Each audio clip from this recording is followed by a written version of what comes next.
আজি राष्ट्रीय एकता दिवस। देश केवल एक जमीन का टुकड़ा नहीं, जीवन की जननी, जीवन संरक्षण, सुख देने वाली वरदायिनी माँ है। उसी माँ को नमन है। वंदे मातरम। जागे हैं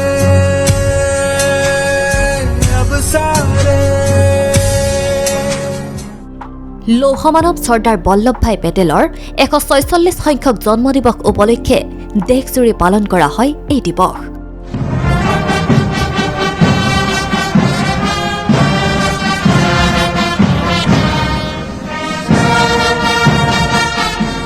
ভাৰতৰ অখণ্ডতা তথা একতাৰ দিশত উল্লেখযোগ্য ভূমিকা গ্ৰহণ কৰা স্বাধীন ভাৰতৰ প্ৰথমগৰাকী গৃহমন্ত্ৰীৰ জন্মদিৱসত ইটালীৰ পৰাই দেশবাসীক সম্বোধন प्रधानमंत्री नरेंद्र मोदी। सभी देशवासियों को बहुत बहुत शुभकामनाएं। एक भारत श्रेष्ठ भारत के लिए जीवन का हर पल जिसने समर्पित किया, ऐसे राष्ट्र नायक सरदार वल्लभ भाई पटेल को आज देश अपनी श्रद्धांजलि दे रहा है। सरदार पटेल जी सिर्फ इतिहास में ही नहीं बल्कि हम देशवासियों के हृदय में भी हैं। इफाले गुजरातर केवाड़ियात केंद्र सरकाৰৰ उद्योगत विशाल कार्यसूचीৰে উদযাপন কৰা হয় राष्ट्रीय एकता दिवस।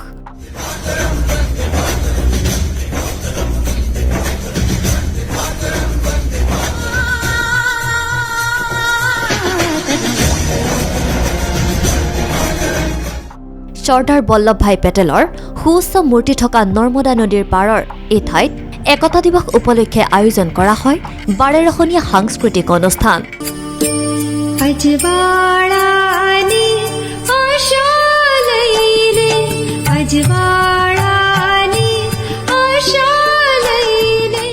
অনুষ্ঠানত প্ৰদৰ্শন কৰা হয় আৰক্ষী সেনাৰ বিভিন্ন দুঃসাহসিক ক্ৰীড়া। একেটা অনুষ্ঠানতে মুখ্য অতিথি হিচাপে অংশগ্ৰহণ কৰে কেন্দ্ৰীয় গৃহমন্ত্ৰী অমিত শ্বাহে। বল্লভভাই পেটেলৰ সুবিশাল মূৰ্তিত পুষ্পাঞ্জলি অৰ্পণ কৰি কেন্দ্ৰীয় গৃহমন্ত্ৰীগৰাকীয়ে স্মৰণ কৰে স্বাধীনোত্তৰ কালত দেশৰ প্ৰতি নেতাগৰাকীৰ অপৰিসীম ত্যাগক।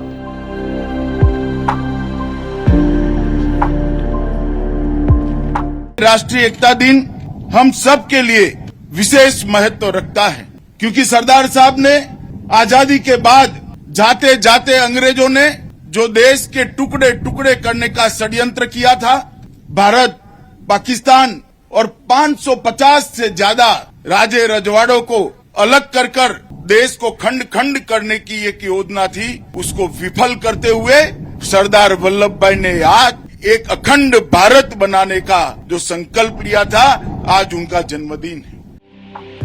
একেদৰে জন্মদিৱসত সংসদতো স্মৰণ কৰা হয় লৌহ মানৱগৰাকীক।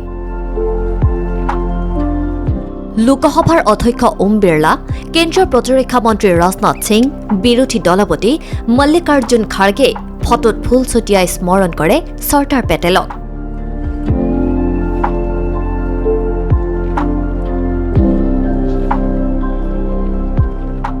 ইপিনে দেশৰ লগতে অসমতো বিভিন্ন ঠাইত পালন কৰা হয় ৰাষ্ট্ৰীয় একতা দিৱস। গুৱাহাটীৰ ৱাৰ মেমৰিয়েলত একতা দিৱস উপলক্ষে আয়োজন কৰা হয় এক বৰ্ণাঢ্য অনুষ্ঠান। অনুষ্ঠানত উপস্থিত থাকে অসমৰ ৰাজ্যপাল জগদীশ মুখী।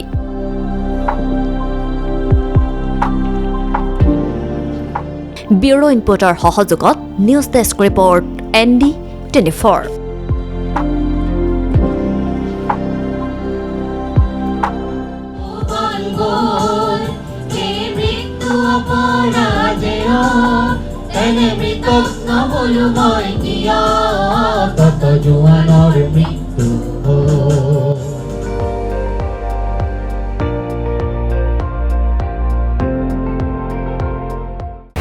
আপুনি চাই আছে ND24, সৰ্বশ্ৰেষ্ঠ নহয় সৰ্বোত্তমৰ দৌৰত।